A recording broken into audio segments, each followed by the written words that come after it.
Welcome to the Prophecy Club. We're going to continue talking with Adam Johnson today about the King James Bible. This guy's does a seminary course that has 197 questions, 150 journal pages. He's been 18 years in ministry, 12 years as a pastor. He's president of the online Harvest Bible Institute and Theological Seminary.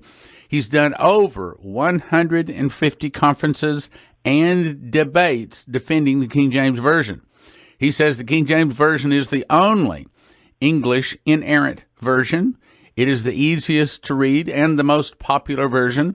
It is also the best version of all languages. We're going to have him in for 3 evenings to make 3 DVDs.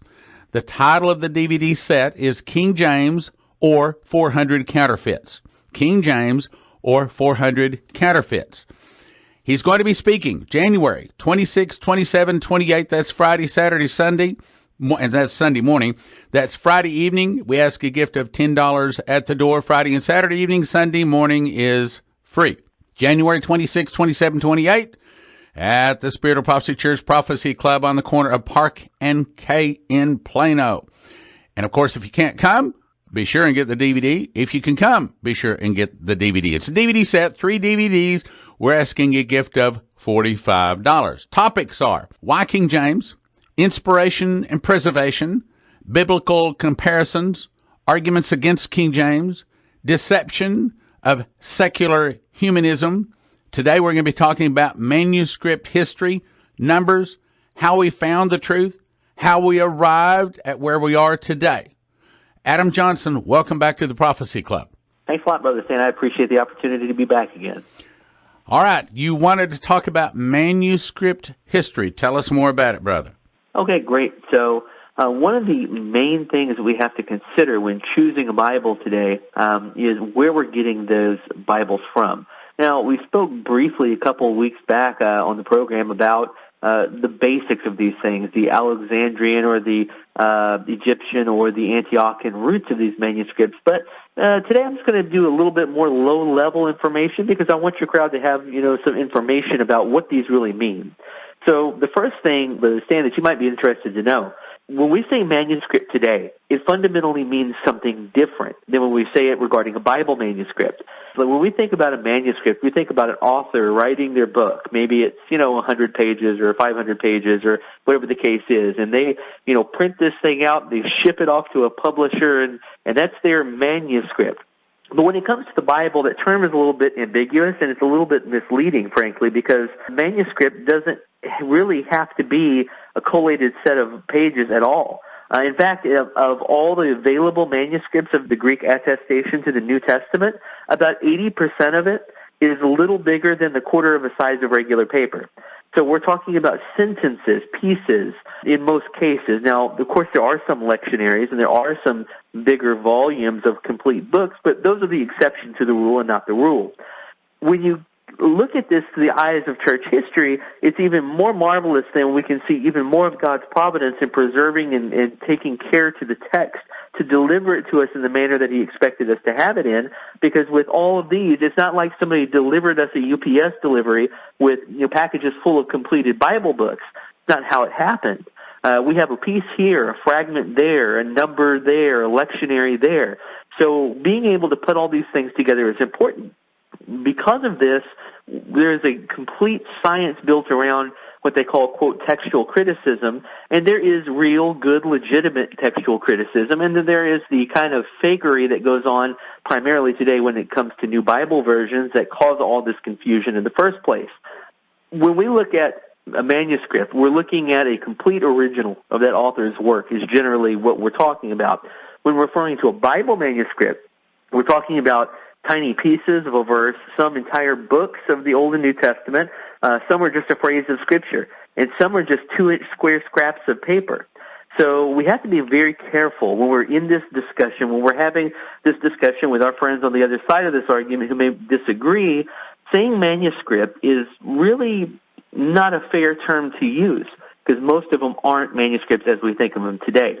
when you see a Bible that reads, and many of you have probably seen this before, if you have a newer Bible, and Lord willing, maybe you've switched from a newer Bible to the King James, but if you look at one of your newer Bibles, for instance, take the NIV, who is the greatest defender, you'll find a phrase under many scriptures that say the oldest and best manuscripts read XYZ, or the oldest and best manuscripts do not include verse XYZ. The thing that they don't really tell you about those oldest and best manuscripts generally are which manuscript they are using.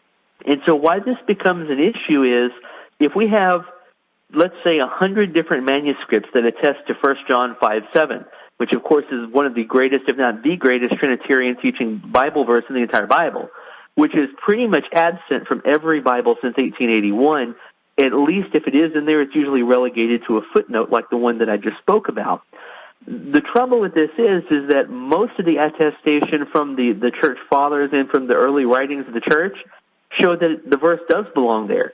And, of course, we have lineage to back that up, which means, of course, that the King James Bible is right. I mean, no surprise there. But based on a witness of only 2 to 3% of manuscripts, they've removed this verse in most modern Bibles. Now, the question you have to ask yourself is, if you have 5,000 manuscripts that essentially agree 98.5% of the time with each other, word for word, letter for letter, period for period, and most of the rest of the changes where they don't agree are simply just changes of the spelling of names. For instance, Noah in the Old Testament based on Hebrew, Noah, to Noah in the New Testament based on the transliteration from Greek, Noe. Same person, just a different spelling of the name. When you look at the eclectic text in the manuscripts that your new Bibles are coming from, the rate of disagreements amongst themselves is about 45%. So if we were to go grab 2 glasses of water and we were to mix a teaspoon of salt in one, that might make a good cure-all for a sore throat. But if we're going to go pour a pound of salt in the other, chances are it's going to make you sick. So there is a definite difference between these manuscripts where they came from. The 2 major ones, although there are many others, and again, just for sake of the length of time we have here together, I'll simplify this into Sinaiticus and Vaticanus, but just keep in mind that is a simplification. There are more manuscripts on their side of the equation, but basically they're represented by Aleph and B, or Sinaiticus and Vaticanus, and there's some interesting truths about it that you may like to hear. And I'm not going to read this whole quote, but I want to share with you just a quick 2 or 3 sentences that Dean John Bergen had to say. For those of you who are unaware, Dean Bergen was a contemporary of Westcott and Hort, who were the main editors-in-chief of the Greek text that ended up being used for the Revised Standard Version of 1881, which is where this lineage of New Bible started. He says this: singular to relate, Vaticanus and Aleph have within the last 20 years established a tyrannical ascendance over the imagination of the critics, which can only be fitly spoken of as blind superstition. That's a pretty big accusative from a man who is in every way the equals of these 2 alleged scholars, Westcott and Hort.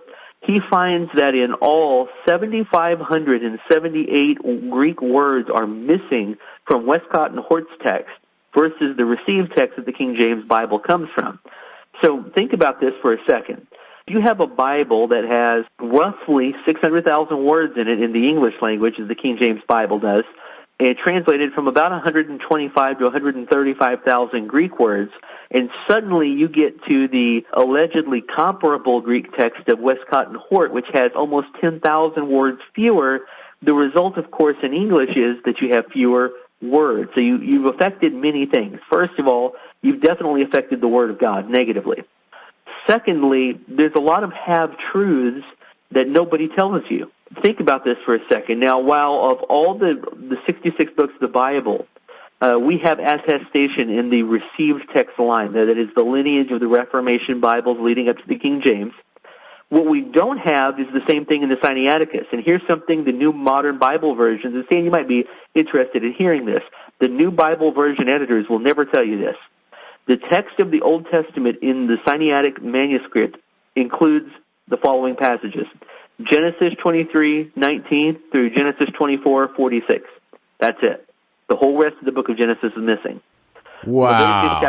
Yes, sir. And here's what's interesting. Think about this, for all your listeners, think about this as I'm going through this, and ask yourself the logical question. if this is the text they have, where did they get the rest of the text? Leviticus chapter 20, verse 27 through Leviticus chapter 22, verse 30. The whole rest of the book of Leviticus is non-existent. Numbers 5 through Numbers 7, the whole rest of the book of Numbers is missing. 1 Chronicles 9:27 through 1 Chronicles 9:17, the rest of the book of 1 Chronicles is missing. I've got a little story here for you. I've got a little story that I think will say what you're trying to say here. In my early days of coming to the Lord, this was many, many, many years ago, I was raised King James. Of course, it was the only Bible around then. And then, of course, like everyone, when the NIV version came out, everybody thought, oh, hey, this is easier to read. And a lot of people were jumping to the NIV. And I got a computer program, and it had both NIV and King James. I was looking up something in the NIV that I knew was in the King James, and I couldn't find it. I jumped to the King James version, and boom, there it was there. So my Bible version had the ability to put King James on one side and NIV on the other side. And I thought, hey, something wrong with this NIV version, because it wasn't just a word or two missing. It was an entire verse. I thought, man, how do these people expect to go to heaven? Not only, just making one little change in a jot or a tittle, as in a crossing of the T or a dotting of an I, is the easy way to think of that. But they took out not only that, but a whole word. Even worse, they took out a whole verse. So I started scrolling down where I could see the difference. King James on one side, NIV on the other side of the screen.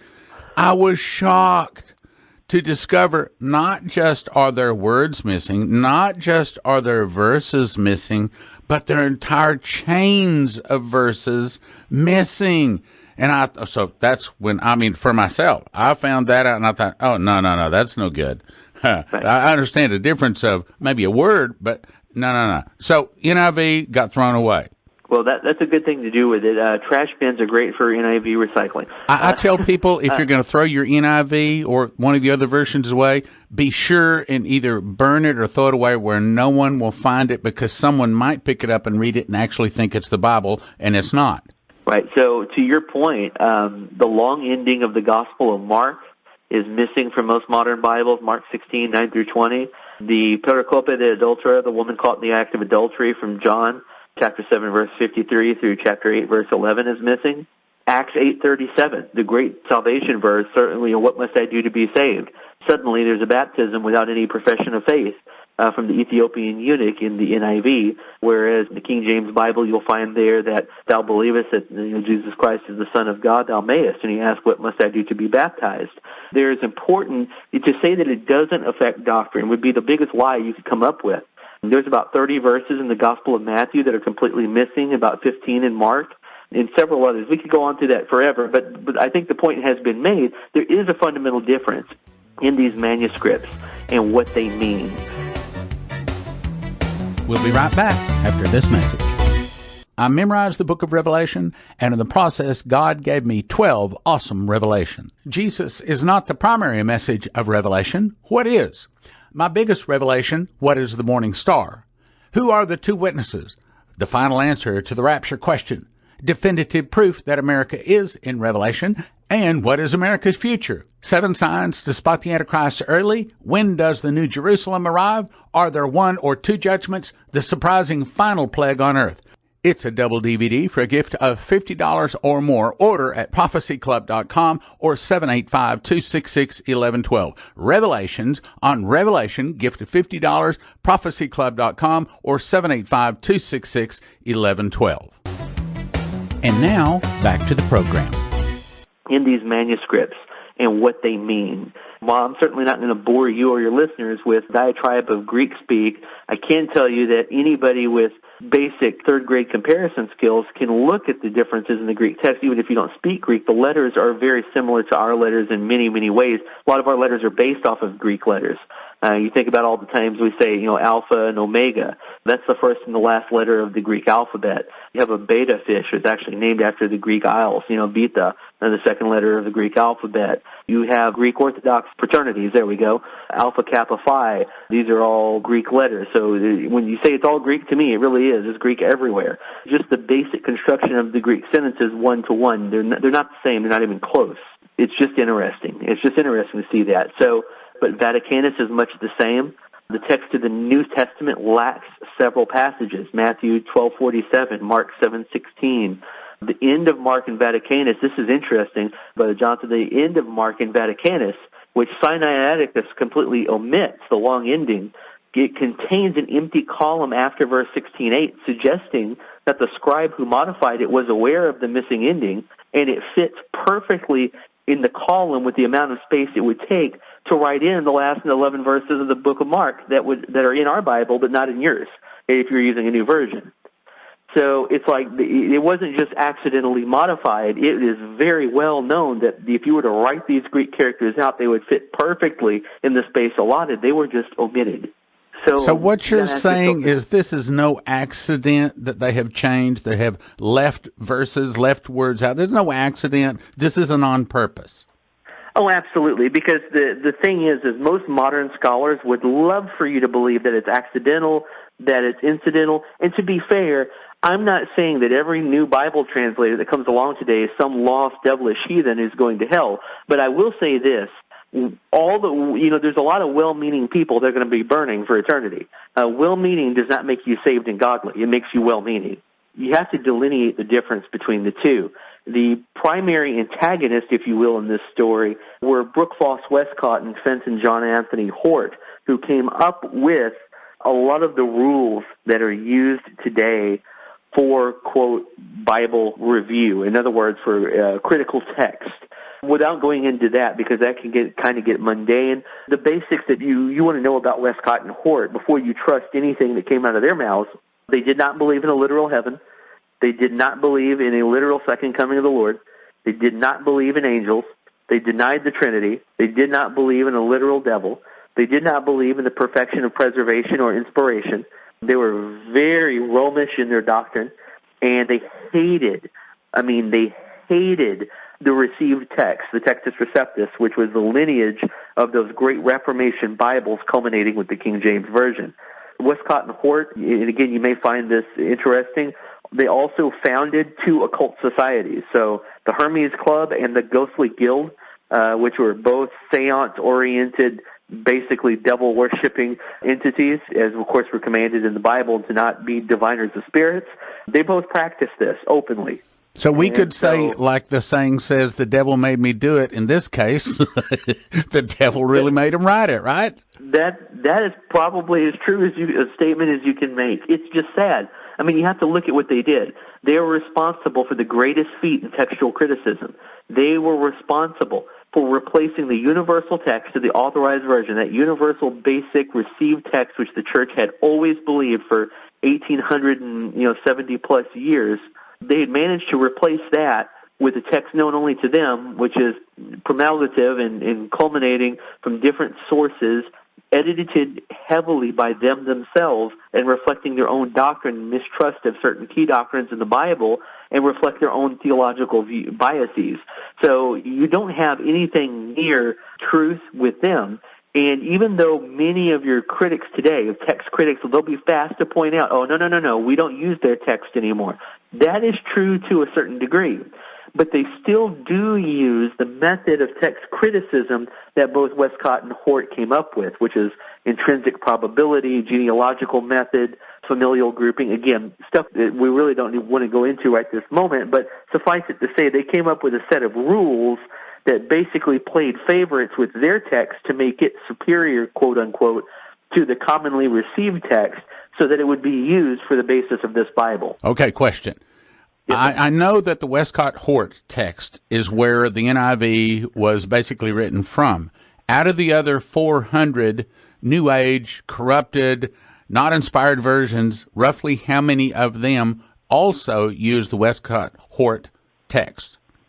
Okay, so again, it's important to make a distinction. The Westcott and Hort text in and of itself is not primarily used, but what is used is Westcott and Hort's methods of conflation, their intrinsic probability, their ideas about criticism. And so what you get today is Sinaiticus and Vaticanus, which is a little bit different in many places than the text Westcott and Hort invented, basically. But what you find is, as far as that lineage is concerned, those people that are kind of following in their footsteps, honestly, easier to name the amount of Bibles who don't use it, And really major, when you come to major publications, the only other one who doesn't use it is the New King James. And even the New King James is hard to trust because about 14 to 1,500 times they did, in fact, deviate from the received text, which was the basis of the King James, to the eclectic text, just to, quote, make it a more easy reading. So you really can't even trust that. Okay, Frankly, well, before we get away Bible, from what you were just saying there, to make it clear, the NIV, in my opinion, and you correct me if I'm wrong, you're the expert, is the worst of the new versions. But how about the New King James? I think that the NIV and the KJV are both on the same scale because one leads to the other. Many people out there who may be thinking to themselves, you know what, the King James Bible is hard to read. Well, let me ask you this question. When did you decide that? Think about this, brother. We live in a weird world where we're told constantly that we can't believe and understand the King James Bible because it's too hard to read. But yet at the same time, we're touting how intelligent and smart and modern we are. So what we're saying is, in 1950, every church in America who wasn't Catholic church could easily use, memorize, and remember the King James Bible. 4-year-olds in Sunday school memorizing King James scriptures. But now, in 2017, suddenly we can't read it. First of all, we ought to be asking ourselves, who benefits from saying this? And the person who benefits from saying this is Satan. And then what he does is, after he convinces you not to be able to read it because you've told yourself that you can't, your next logical move is, let's go to the New King James. It's easier. There's no these and thous. But it also pulls a bait and switch about 1,300 to 1,400 times where the text you're getting is not the same. So once you deal with that issue, what's your next logical step? It's further away. Well, the New King James is still kind of archaic. Maybe we can get to something modern. Let's use an NIV or an NASB or, an LMNOP, the version of the Wheat Club. What happens when you get there is you arrive at a position that is untenable from a Christian perspective. Because if we're going to say, okay, this is the Bible, this is what I believe, it's inspired and preserved and perfect, we can't then back from that position into another position that is, it just doesn't hold any water. Where does it stop? Do we go from the NIV to, the Jehovah's Witness Bible? Do we go from there to the Book of Mormon? Do we go from there to the Pearl of Great Price? Or do we go from there to, where do we go to? We're on a downward spiral of making it, quote, more user-friendly. And you'll notice something else, Brother Stan, is as these Bible versions become, quote, easier to read, they also become more inclusive and less judgmental, which is a reflection of the social justice warrior culture in which we now find ourselves, which thinks that it has the right to correct the Bible. A great example of this would be the Queen James Bible, which is a homosexual-leaning version of the King James Bible, which is literally 100% the King James Bible everywhere except for 9 verses, which they modify the understanding and the fundamental meaning of the Hebrew words in order to make it seem as though God has no problem with homosexuality, which is very clear from anybody, from even an elementary child reading the book of Leviticus, that is simply not the case.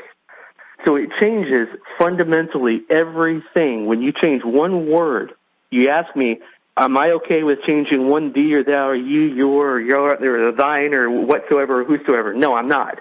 Because as soon as you do, you have license to change the next word. So people are listening and they're asking themselves, so why should I come to the meeting? Why should I get the DVD? What would you say in answer to that? First of all, understanding the Bible, since it is the way by which God has spoken to us, it is extremely and vitally important to understand why we believe it.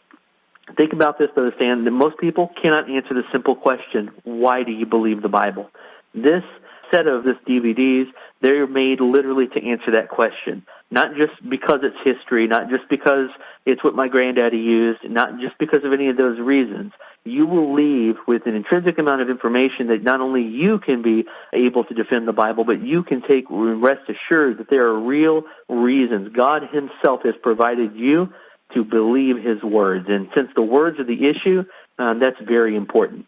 We've seen a lot of success with these in the past, and many people that come the first time will come the second and the third or the fourth time and bring folks and that kind of thing. It's a great, great bit of information. So you're saying that the number attending actually grows each evening?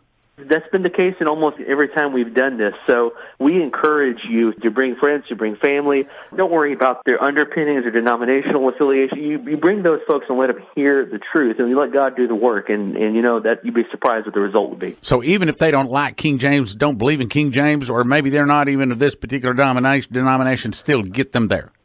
Oh, absolutely, absolutely. Because, how are you ever going to spread information if not to your detractors?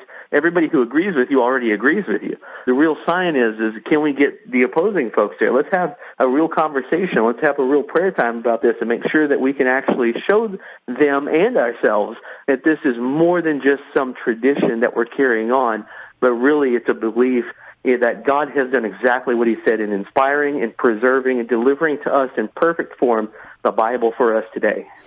All right, brothers and sisters, he's going to be speaking and making 3 DVDs. We're calling the set King James Version or 400 Counterfeits. King James or 400 Counterfeits. Topics are why King James, inspiration, preservation, biblical comparisons, arguments against King James, deception of secular humanism, manuscript history, numbers, how we found the truth, how we arrived at where we are today. It's going to be a 3 DVD set, gift of $45. He is going to be speaking at the Spirit of Prophecy Church Prophecy Club, corner of Park and K, 2540 K Avenue.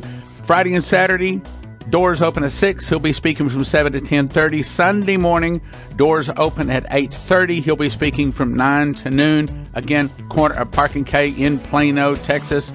And you get the DVD for a gift of $45, or Friday and Saturday night, we ask you a gift of $10 at the door. Sunday morning is free. And you can get that available at prophecyclub.com. King James Version or 400 Counterfeits, 3 evenings, Friday evening, Saturday evening, Sunday morning, 9 to noon. Thank you for listening. Thank you for your prayers, and thank you for your gifts of support. God bless. Now from the Prophecy Club, some exciting opportunities for you. The Watchman's Trumpet will allow you to gift free coupons to friends to watch Prophecy Club DVDs online. They get saved, and it counts toward your book of works because it was done in cooperation with the Prophecy Club. When you donate for Watchman's Trumpet, end your gift in a 7, and we'll give you 20% extra viewing credits for helping create the program. The cost to write the program ranges from $70,000 to $150,000 from 2 to 6 months to write. Once Watchman's Trumpet is online, you can set up your account for $1 and get 4 credits, or you may choose a larger block of credits. You can immediately begin to watch any Prophecy Club DVD or send out free gift coupons to others. Send your best gift to prophecyclub.com now to help us write the program. Make the last digit of your donation a 7, and we'll give you 20% extra viewing credits in the new Watchman's Trumpet program when it comes online. At prophecyclub.com. prophecyclub.com, Watchman's Trumpet. Brothers and sisters, God wants us to help his side win the battle for souls. The Prophecy Club is on the tip of God's spear. Join the battle and prayerfully consider supporting the Prophecy Club with your gifts of support. We would not be here without your prayers and generous financial support. So, we get our taxes cut, and maybe Trump even fixes our health care. Well, you don't have to be a Bible prophecy expert to know we're still headed for troublous times, and gold and silver is still one of the best ways to preserve your assets for the coming trouble. The question is, what's best for my situation? Gold or silver? Bars or coins? Spot collectible or junk coins? Call my friends at Redwood Gold Group and ask for a free gold kit to get updated, because not all gold is equal. And ask for a free IRA kit, which will help you to make your decision to place gold in your IRA or not. And with a minimum order, you can get a free safe, which allows you to store your gold at home and still keep it in your IRA. Call 800-696-6414. 800-696-6414. It helps Prophecy Club. That's 800-696-6414, and mention Prophecy Club when you call. RedwoodGold.com. RedwoodGold.com.